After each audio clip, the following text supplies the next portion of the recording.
Como vocês estão vendo aí, o tema de hoje foi o tema votado por vocês no grupo. É um tema realmente muito interessante. O Lucas Israel também, que participou da outra live, ele tinha perguntado algo nessa linha. Não sei se ele tá aqui. Então também diz um pouco, né? Eu vou comentar um pouco sobre como as coisas funcionam, sobre como eu faço. Mas a ideia é falar um pouquinho especificamente desse carinha aqui, né? SDD, né? Ou pros íntimos, Spec Driven Development, tá? Um pouquinho de história. Quando eu comecei desenvolvendo, né, com inteligência artificial, a gente não tinha todo esse contexto, né, de engenharia de software, e a gente começou brincando com as ferramentas de vibe coding, né? Então, Lovable, Bolt, Replit, que foi a que eu mais usei. Eu ia na linha de dar o prompt, converte o sistema para mim, arruma essa tela para mim, faz tal coisa, faz aquilo. Então a gente ia muito nessa linha de dar os prompts mandando ele fazer alguma coisa. O que acontece, né? Essa aula, ela vai juntar um pouco os conceitos que eu dei nas duas aulas anteriores, tá? Ela vai juntar um pouco dos fundamentos que eu já passei para vocês, né? Especialmente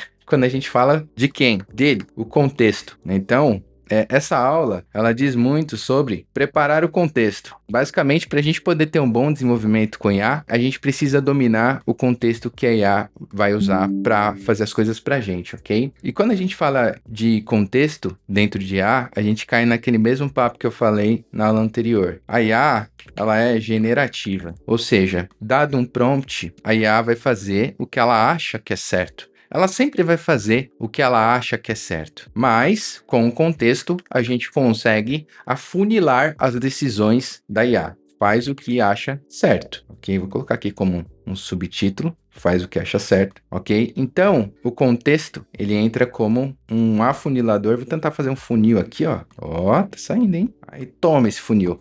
Então, o contexto, ele vai servir como um funil, né, para IA generativa. Para que a IA tente ser um pouquinho mais determinística. Nesse sentido, né, entram as ferramentas que eu já falei, né, nas outras duas lives que nós fizemos, né? A gente tem Skills, MCP, MD, vamos lá. Skills, MCP, MD, Rules, tudo isso aqui ajuda a gente a estruturar o nosso contexto. Só que o que mais ajuda a gente a estruturar o nosso contexto é o que, pessoal? É a nossa querida spec, ou para os íntimos, especificação, ok? Então, quando a gente está tratando com um LLM, a primeira coisa que a gente começa a perceber quando vai fazer um sistema de verdade é que nós precisamos montar uma especificação que represente o espelho do nosso projeto, o espelho no nosso entendimento daquilo que a gente quer fazer. Muita gente fala, a IA, ela forçou, né, os desenvolvedores a fazer algo que eles não gostavam muito de fazer, que era justamente essa parte de especificação, documentação, tá? Então, hoje, vale mais a pena nós, como desenvolvedores, usarmos nossos conhecimentos para fazermos mapeamento de processo, documentar aquilo que a gente já conhece sobre o software, para poder gerar um material rico de contexto para IA, ok? Com contexto rico, a gente consegue cada vez mais chegar próximo do que a gente chama de... Tem vários nomes, tá? Loop, Graph, ou em termos chulos, né? Um prompt, ok? Então, com especificação, documentação e um bom contexto, né, tratado com todo esse material, né, que a gente conversou já durante as outras aulas, você tem um caminho para chegar nisso aqui. Mas eu só preciso de especificação e documentação? Não. Precisa de mais coisas também. Essas outras coisas eu também vou estar falando nas próximas aulas. E aí, como que a gente... Nossa, pronto. Como que a gente consegue, né, uma especificação legal? Mas Nobre, eu não tenho nada, né? Eu não tenho uma especificação, eu não tenho uma documentação do meu sistema. Eu não tenho nada disso. O que eu faço? Bom, existem dois caminhos, né? Ou você realmente vai ter que parar e escrever a documentação do sistema, ok? Isso aqui, especialmente se for um sistema novo, se for um sistema que vocês estão fazendo do zero, vocês não vão ter escape desse processo aqui de escrever a documentação, mas grande parte do trabalho que eu venho fazendo agora, né, com o desenvolvimento de IA, não são sistemas do zero. Vou colocar aqui, ainda mais se for do zero, ok? Então, é um sistema novo, cara, não vai ter jeito. Vocês vão ter que parar, em algum momento e dedicar um tempo para gerar uma especificação de qualidade para que vocês possam dar essa especificação como um material de trabalho, tá? Para o LLM de vocês, para a ferramenta de desenvolvimento agente, tá? Eu posso até dizer que skills, MCP, MD e rules acabam sendo uma consequência do desenvolvimento que vocês vão estar fazendo no projeto. Eu diria até que é mais importante começar um projeto com uma boa especificação e documentação do que começar com tudo isso aqui. Isso vai ajudar? Com certeza. Pode encurtar alguns caminhos. Porém, vale muito mais a pena investir tempo em especificação. Pô, mas a única opção que eu tenho é ficar escrevendo a documentação do sistema do zero, desde o começo? Não, né? Primeiro que a IA ela também pode ajudar vocês a escrever essa documentação. Então, a gente usa a IA não só para desenvolver, né? Não só para escrever nossos novos sistemas, mas a gente também usa a IA para gerar essa documentação. Eu vou estar mostrando para vocês algumas ferramentas que eu uso, tá? Para ajudar nesse levantamento, nessa montagem de contexto. Mas eu também quero falar outra coisa além disso. É algo que eu sempre vendo muito e, na verdade, assim, esse para mim é um dos principais pontos, né? Do que eu ensino e do que eu falo no Eclipse. E isso vale muito para conversão de sistemas, tá? O fonte é a verdade, ok? Isso aqui parece uma frase meio profética, mas o fonte é a verdade, tá? O código-fonte que vocês têm do sistema de vocês agora, seja em Java, .NET, Low Code e tudo mais, independente da stack que vocês estão desenvolvendo, o que vocês construíram agora, né, de forma braçal, como todo mundo conhece bem, isso vai ser a verdade, isso vai representar o sistema de verdade. Por mais que existam regras de negócio, né, por mais que quem idealizou ou quem trabalha com análise de processos saiba o porquê que as coisas são como são, o que mais vai dizer como um sistema funciona é o código-fonte dele, tá? Então, se vocês estão convertendo um sistema usando IA, quem vai ajudar vocês a montar uma especificação, a entender como o sistema funciona, é o fonte, tá? Dito isso, nós vamos buscar formas de usar esse carinha aqui. O fonte do seu sistema legado passa a ser uma orientação de contexto para aquilo que você quer fazer. E isso não é nenhum mistério, né? Se a gente pegar, por exemplo, ferramentas, por exemplo, como o XPZ Skills, né? Ou qualquer outras ferramentas que ajudam a desenvolver com o GeneXus usando IA, elas tomam isso como base para desenvolvimento. A prioridade delas não é fazer nada do zero, não é montar uma especificação. A prioridade delas é ler o seu código-fonte para entender aquilo que você quer fazer. Uma abordagem que eu gosto muito de passar quando eu estou nesse projeto de conversão é utilizar o código-fonte antigo para poder fazer o sistema novo.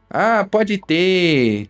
Mas o sistema novo vai ser completamente diferente do antigo. Tudo bem, isso é uma decisão de estratégia de conversão, tá? Mas eu gosto muito de seguir por um padrão de design de projeto, não sei se vocês conhecem, chamado, no caps lock, vamos lá, Strangler Fig, ok? O que esse padrão representa? Basicamente, ele representa um abraço, né? Então, o que eu vou fazer? Eu vou usar, geralmente durante os meus processos de conversão, eu vou usar o sistema antigo como uma base para ir fazendo as coisas novas. Eu vou entregando pequenos módulos em cima do sistema antigo e vou abraçando o sistema antigo. Por quê? Com essa abordagem, eu consigo ter dois sistemas, antigo e novo, ok? E eu consigo ir desenvolvendo os módulos sem parar o sistema antigo, ok? Isso aqui, eu não estou inventando nada disso, tá? Esse padrão, ele já existe no mercado, tá? Eu acho um padrão muito coerente para que você possa gerar valor com IA, para que vocês possam ir entregando algo e não partir para o Big Bang ou para o tudo ou nada. Não, agora o sistema antigo morreu, vamos para o novo. Não, a ideia é a gente partir mais num sentido de uma migração técnica e visual para o sistema novo. Geralmente, eu vou acabar mantendo regra de negócio, modelagem, principalmente o banco de dados, eu costumo manter. Eu vou manter isso, e aí, depois que todo o sistema antigo for abraçado pelo Strangler Fig, aí sim eu posso pensar, né, em evoluir a modelagem do meu sistema, né? Mas o mais importante é que eu fiz uma migração técnica, né, de algo que já estava defasado, de algo que já não atendia para uma stack mais moderna, agregando mais valor funcional e visual, né, para os meus clientes, tá? Então, eu acho que essa é uma das abordagens mais pé no chão, né, para se trabalhar com conversão de sistemas usando IA, ok? Então, vamos lá. Eu falo aqui, né, do SDD, falo um pouquinho sobre... Eu falei SDD, mas para quem não sabe o que é SDD, deixa eu dar um... SDD, ou para os mais íntimos, Spec Driven Development, se eu não me engano, ele é meio que uma união, né, do DDD mais TDD. O que é DDD e TDD? DDD é o Domain Driven Development e o TDD é o Test Driven Development, tá? Se eu estiver falando besteira, podem levantar a mão, falar que não é nada disso, tá? Mas pelo que eu me lembro é isso. Mas basicamente é o desenvolvimento orientado à especificação, tá? E quando a gente passa a servir especificação no lugar de prompts, o que acontece? O nosso contexto de entrega fica muito mais determinístico. Por quê? Eu tenho regra de negócio, eu tenho teste, eu tenho padronização naquilo que eu estou entregando. Então, o principal ponto da live de hoje é dizer que o mais importante para vocês entregarem para o LLM de vocês, não é o prompt, é a especificação, tá? E isso vai enriquecer demais o conteúdo que vocês vão gerar no projeto de vocês, ok? Então, existem várias ferramentas para a gente chegar nesse padrão aqui de SDD, seguir com essa estratégia que eu estou comentando sobre entregar especificação, ok? Mesmo que vocês estejam começando do zero, essas ferramentas, como eu disse, elas podem ajudar vocês com IA, né, para que vocês construam essa base documental, tá? Aqui eu falo, tem um índice aqui das ferramentas que, em grande parte, eu já usei. Vamos lá. Qual a ferramenta que eu comecei primeiro, né, usando? Superpowers. Basicamente, é o que ele fala aqui, né, uma coleção de skills. Ele vai procurar refinar o seu prompt. Então, para quem não está trabalhando ainda com SDD, o desenvolvimento orientado ou com especificação dentro do projeto, Superpowers ele dá uma ajuda, né, no começo do projeto, para quem ainda não está tão ambientado. É um conjunto de skills que vocês vão rodar dentro da ferramenta de vocês. Dá uma ajuda, mas em um dado momento a gente acaba evoluindo a nossa forma de colocar os prompts, dando o contexto necessário. E eu posso dizer hoje que eu basicamente não uso mais Superpowers, porque eu meio que já faço por conta as coisas que ele faz nas skills. Mas para quem está começando, a ferramenta é legal, ok? Depois do Superpowers, eu fui pro GSD, tá? Vamos lá. Ver se consigo abrir aqui o GitHub de cada vez que eu clico ele vai para trás. O GSD, tá aqui, eu tenho o GitHub do Superpowers. Para quem quiser, eu também posso estar mandando no nosso grupo, tá? O link de todas essas skills e frameworks aí de especificação. Esse aqui é legal, foi o primeiro contato que eu tive um desenvolvimento orientado à especificação, mas de uma maneira mais leve, né? E ele mesmo se propõe a isso, né? Ele é um framework leve de especificação, ele tem processos também, só que ele é mais voltado para o desenvolvedor individual, né? Ele não é tão voltado para times desenvolvendo com IA. A premissa dele é mais simples. Eu até gosto dele, né? Mas eu também cheguei em um determinado ponto que eu precisava que as coisas elas fossem feitas de forma mais estruturada do que ele estava fazendo. Deixa eu tentar abrir esse aqui, que ele fala um pouquinho mais. Então, boa parte desses frameworks, eles vão passar por um processo, né? Por alguns comandos que vocês vão dar, conversando lá com o prompt, que meio que vai estruturar, né? Então, ele fala, primeiro você vai falar sobre o requisito, depois você vai planejar, depois você vai executar, depois fazer a ativação, que é para de fato ele sair desenvolvendo de verdade em cima daquela documentação, tá? Boa parte deles vai seguir essa lógica, digamos assim. Depois desse cara, né, eu fui para esse carinha aqui que é o Spec Kit, tá? Spec Kit eu acredito que muitos de vocês devem conhecer aí. Assim, Spec Kit eu gostei bastante da premissa dele. Assim, eu não vou falar que tem um que é melhor ou que tem melhor ou que tem pior. É a mesma coisa que eu falei no começo, né, sobre as ferramentas de desenvolvimento com IA. Existe aquilo que se adequa melhor à sua realidade de trabalho. O Spec Kit, para mim, ele é um dos mais completos. Ele é o que mais gera documentação em cima desse processo de requisitos, né? Então, ele também vai estar atuando ali com comandos específicos, né? E ele fala que as fases, né, ele tem um processo de inicialização do projeto, os princípios do projeto, especificação, implementação técnica, quebra em tarefas, implementação, tá? Então, Imagina um requisito só, ele faz tudo isso, ele pega aquela especificação daquele requisito, cria um plano de implementação, depois cria as tarefas, depois executa. É legal? É legal, mas assim, é dado que a gente tem um cenário, né, onde a gente tem uma janela de contexto para trabalhar, às vezes nós temos requisitos que são mais simples, tá? Não são requisitos tão complexos e cheios de coisa. Na minha visão, assim, às vezes eu acho que esse cara ele é um pouco demais, dependendo do projeto, tá? Então tem que saber dosar ali o que vocês vão usar, tá? Mas ele é bem legal nesse sentido, né? Ele tem todas essas fases, ele coloca os comandos core dele aqui, ó. Constitution, Specify, Plan, Tasks, Implement. Tem o Clarify também, se vocês quiserem esclarecer melhor um requisito. Ah, tô lá no meio, tô montando a task, já tô na fase de task, vou montar aqui. Eu descobri um requisito, eu quero colocar isso. Você pode dar um clarify aqui, ele vai melhorar essa documentação. Exemplo, né? Vou mostrar aqui para vocês. Eu tenho aqui um projeto, deixa eu tentar dar um zoom, que eu comecei a usar, né? Então aqui, por exemplo, eu tenho um projeto que eu usei o Spec Kit, né? Aí ele vai gerar aqui uma pastinha de Specify com as skills e toda a parte estruturante dele. Ele vai gerar aqui, se eu não me engano, deixa eu ver, artifacts, specs, e aí cada especificação vai gerar uma pastinha aqui com uma documentação própria, né, estruturado e dividido de acordo com essas fases do framework, tá? Então, por exemplo, eu tive a fase de planejamento, aqui, muito do que tá aqui nesse projeto que eu tô mostrando para vocês, por exemplo, eu obtive usando os fontes do projeto original. No caso desse projeto, era um projeto que ele estava em low code inicialmente, aí a gente foi para uma arquitetura de transição, onde a gente começou a fazer o front-end já nessas tecnologias, né, já separando mais o front-end do back-end, sendo front-end em React, com back-end para esse front-end e usando o low code com APIs, né, para não perder a regra de negócio do low code. Mas aí depois de um tempo a gente notou que ainda assim a gente estava perdendo muito tempo no low code, e aí a gente optou aí, no meio desse processo, né, o cliente ele tinha segurança técnica, a gente optou por fazer um Stranger Fig full stack, né, então esse projeto é full stack. Quando a gente fez isso, eu já decidi tentar experimentar aí o Spec Kit nesse projeto, né? Mas assim, é o que eu falei. Assim, são requisitos relativamente simples e ele gerou uma porrada de documento aqui. Vocês podem ver que a maioria dos documentos que ele gera sempre vão ser um MD, tá? Realmente para ficar algo mais descritivo.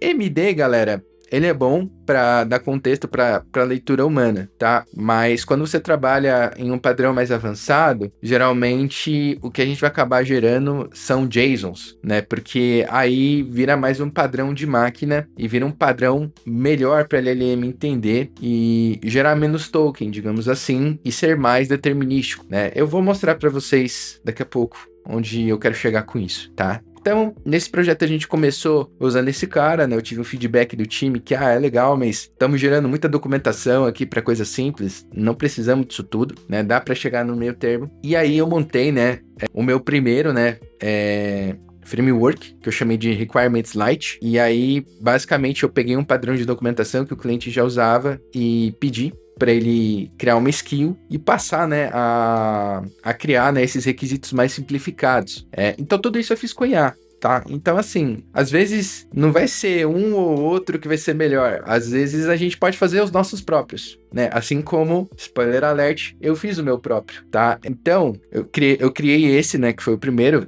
Eu dou um comando, Hacklight, aqui eu dou o título, né, explico, tudo mais, e aí ele vai seguir uma linha parecida, né, ele vai gerar aqui, ISS digital, né, eu peguei um documento de template, né, do meu cliente, que é uma especificação de requisito simples, deixa eu pegar aqui, que eu acho que é o padrão RF, tá, então eu já mostrei para vocês Spec Kit, tô falando aqui do padrão RF, peguei esse documento de requisitos, simples de tudo, né, ele dividiu o documento em requisitos, requisitos, estrutura, os atributos aqui, regra de negócio, né? E dado assim, foi o suficiente, né, para que o pessoal conseguisse avançar com as funcionalidades, as features do sistema, as funcionalidades, tá? Então, eu propus esse cara, também ajudou, né? E por fim, falar um pouquinho mais dos outros. Eu já passei por empresas que usam Kiro, né, é uma ideia do AWS que ela já naturalmente, ela já desenvolve levando isso em conta, né? Então ela te força a trabalhar com requisitos, design, tasks dentro da IDE. Todos esses daqui,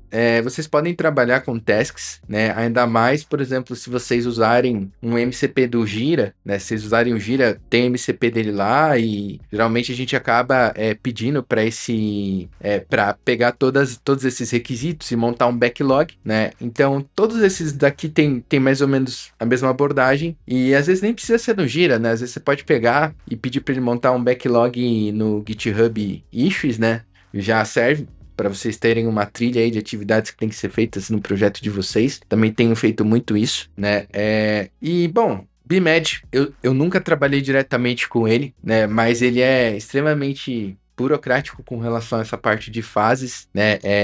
Ele inspira muito ali pelo que eu já li e entendi, ele inspira muito ali na parte da sprint, metodologia ágil, mas ele é muito rígido em respeitar os ritos, né? Teste, eu realmente nunca tive nenhum contato, tá? Reversa, esse aqui é mais um framework justamente para usar como legado, usar o fonte como legado, né? E poder estruturar isso no projeto. Então ele vai te ajudar a fazer esse mapeamento do fonte legado e montar os requisitos. E me atrapalhei um pouco porque meu fone descarregou, tá, pessoal? E por fim tem o que eu fiz, né, que é o Convert, né, que ele segue muito das coisas que eu tenho feito na Eclipse, né? Então, o que eu mapeei no Convert, né, durante os meus trabalhos, né? É exatamente aquilo que eu disse no desenho para vocês, né? O código é a verdade absoluta do sistema, tá? Às vezes às vezes alguém pode chegar e falar uma regra de negócio, mas às vezes o código não vai representar essa verdade, né? E o que tá no código é o que vale. Reuso da base de dados, seguindo o padrão Strangler Fig, adota as regras do legado, né? Replica as regras do legado numa especificação mais nova. E por fim, nós, né, os humanos, acabamos virando, digamos assim, os oráculos, né? Os portões que vão falar se algo que o LLM está fazendo vai para frente ou não, se demanda mais revisão. Então aqui a gente muda um pouco a nossa perspectiva, indo de encontro àquilo que eu falei no ScaleDraw, que é o loop, né? O loop ou graph. Né? Então, a gente muda um pouco a nossa perspectiva indo nesse sentido. Pô, hoje as pessoas, elas estão acostumadas, né, a dar prompt, mais prompt, até a coisa ficar do jeito que você quer. Tudo isso, né, especificação, não só a especificação, né, tem que ter um teste razoável, né, para que aquilo que você gerou valide a si mesmo, e ainda assim eu costumo dizer que mesmo com isso a gente também precisa fazer uma revisão. Então, assim, tudo isso colabora para que o LLM ele possa rodar dentro de um loop, executando uma determinada quantidade de tarefas que vocês cadastraram, validando através dos testes e avisando a gente quando eles não sabem de algo, né? Ou quando eles têm alguma dúvida na regra de negócio. Então, bate muito com aquilo que eu falei em uma das aulas anteriores. Pô, o LLM ele vai ser o seu estagiário ou o seu sênior. Ele vai sair fazendo as coisas, mas é um dever dele sempre te chamar quando ele não souber de alguma coisa, né? Ou sempre te chamar quando não tiver um ponto que está bem esclarecido. Isso para mim é a grande diferença entre você fazer um sistema com loop de uma forma agêntica, né, e de forma estruturada, do que as pessoas que chegam e falam converti meu sistema com prompt. Então, hoje para mim,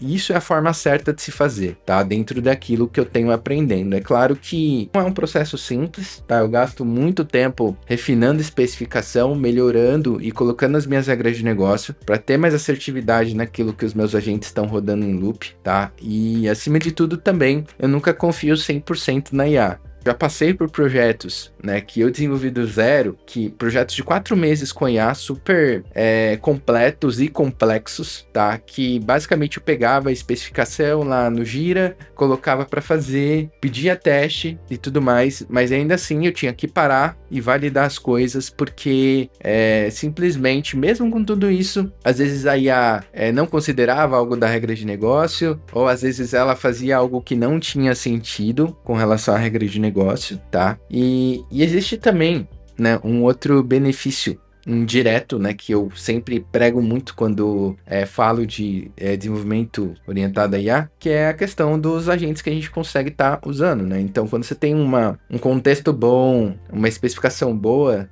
eu brinco, né? Um alto do cursor resolve seu problema, né? Um open code com um Zen resolve teu problema, porque ele vai ter toda a informação que ele precisa ali para fazer as coisas que tem que ser feitas. Nesse momento, né, estruturando o Convert é porque eu entendo que ele é um framework de conversão de sistemas legados para sistemas novos, né? Eu vou depois colocar esse repositório aqui debaixo do Eclipse, né? Eu não tô divulgando tanto ele ainda porque eu ainda tô testando, né? Então a minha ideia é rodar aí o máximo possível de projetos que eu participo para poder amadurecer ele, mas o princípio dele, né, entregando assim de bandeja para vocês, é juntar duas coisas. Primeiro, juntar o sistema rodando, né? Então geralmente eu pego um link de um sistema que está rodando já em produção, no ambiente de homologação.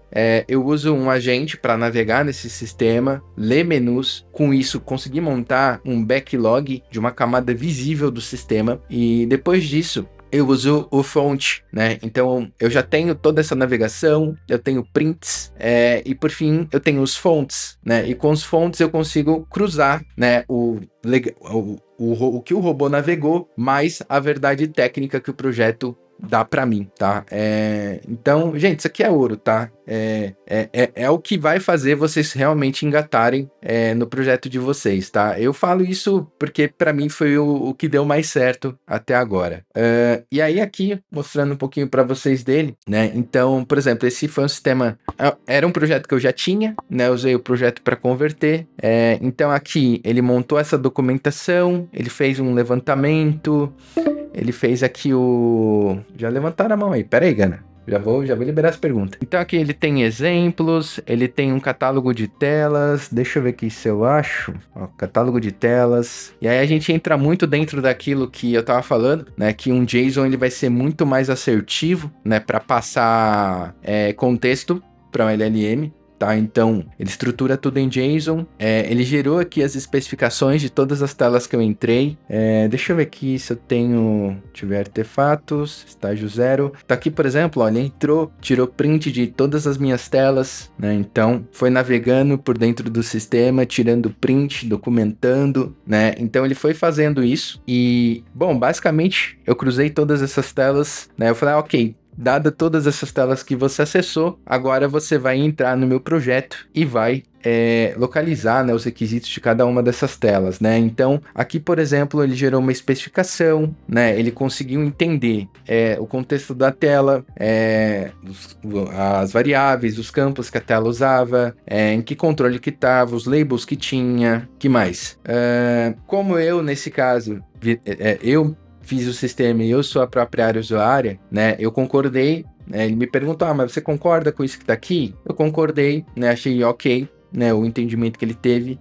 Ele também colocou as regras de negócio da tela, né? Dividiu aqui em várias regras de negócio. Então, quando eu fizer a conversão, ele também vai ter que espelhar essas regras de negócio, né? Ler os dados, criou critérios de aceite. Ele já sabe como ele tem que gerar os testes, tá? Em cima do sistema novo, né, que ele desenvolveu para mim, né, sabe o que tá fora de escopo, e aí ele fez isso aí para umas 98 telas mais ou menos que eu tenho, né, basicamente. E isso tudo aqui ele fez em um loop, tá? E aí depois, obviamente, também eu também fiz um processo, já que ele começou a gerar um looping sobre as minhas 10 primeiras especificações, né? Aqui eu também poderia ter dividido em sprints, né, para poder falar, olha, na sprint 1 você vai fazer tantas coisas, você vai pegar essas especificações, poderia ter separado, né? No caso aqui eu dei o prompt direto para ele fazer das 10 primeiras especificações que ele encontrou, né? E ele também consegue, né, em cima disso, montar que seria um cronograma, né? Pô,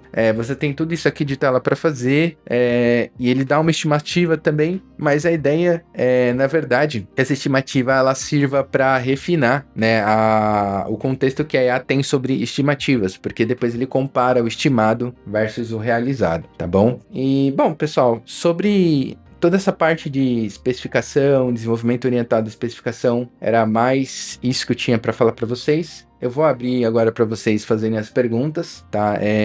E de antemão eu já peço desculpa se eu fui muito superficial em algum dos temas, tá? Mas vamos tentar esclarecer aí todas as dúvidas possíveis. Deixa eu ver se consigo ativar o som de vocês. PRD, só um minutinho. Envie mensagens, ativar vídeos. Bom, pessoal, vamos lá.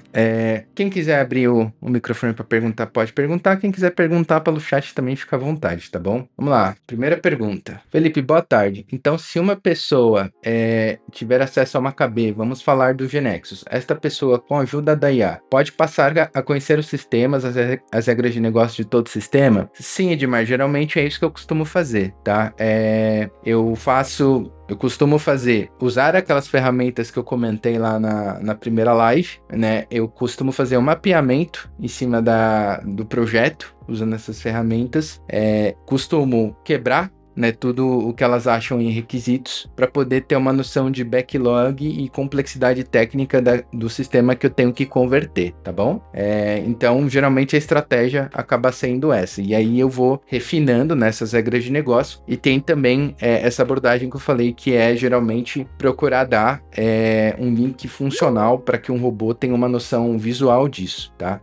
Um outro ponto também, para mim, o ideal é que você tenha um link testável, que você tenha os fontes e que você também tenha um pouco de documentação, né, por alguém da área de negócio, né? Ou se você for da área de negócio, conhecer bem o sistema, você também dá um pouquinho mais de contexto. Se você tiver esses três, você tem um bom requisito para ser desenvolvido aí, para ser convertido, ok? O que seria uma especificação? Especificação, Lucas, basicamente é um documento, né, que você vai usar, né, que ele vai dizer ali como que funciona um item de negócio que você vai desenvolver, né? Então, eu preciso fazer um cadastro de usuário, né? Dentro do documento de especificação, seguindo uma série de padrões, você vai falar tudo que aquele cadastro tem. Você vai dividir isso em requisitos funcionais, requisitos não funcionais, critérios de aceite, fora de escopo, e assim por diante, né? Eu acho que eu não vou me alongar muito na questão da especificação, porque eu entendo que seja um pré-requisito para que a gente possa trabalhar com IA, tá bom? E também entendo que todos esses frameworks, eles podem te ajudar bastante a desenvolver essas especificações, ok? Quem mais, pessoal, tem dúvida? Felipe, você consegue explicar um pouco mais sobre o Convertia? Sim, eu que criei o Convertia. O objetivo principal dele é converter sistemas legados usando IA para stacks mais novas, mais modernas.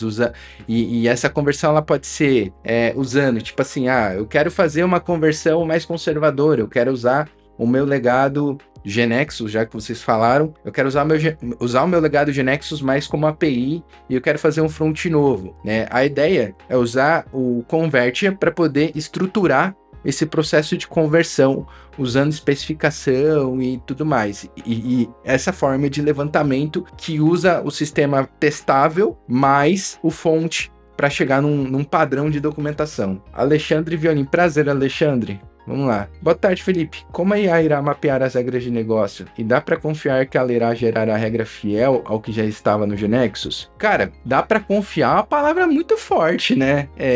Eu acho que ela consegue ela consegue ler boa parte ali das coisas que estão no GeneXus. Pelo menos nesse projeto que eu tô participando, que eu tô mostrando para vocês, ele foi bem fiel, tá? Mas eu entendo que, assim, demanda revisão humana, tá? Então, assim, ela vai te ajudar bastante a que você tenha uma especificação bem definida olhando para o seu fonte anterior, tá? E assim, não querendo fazer um jabá, mas eu fiz o Convertia de modo para que ele inventasse a menor quantidade possível de informações, tá? Então, geralmente, o que ele vai acabar mapeando é realmente o que ele encontrar no objeto GeneXus. Então, se tiver pouca regra no objeto GeneXus, ele também vai mapear pouca regra. E aí, cabe mais ao seu conhecimento de negócio, né?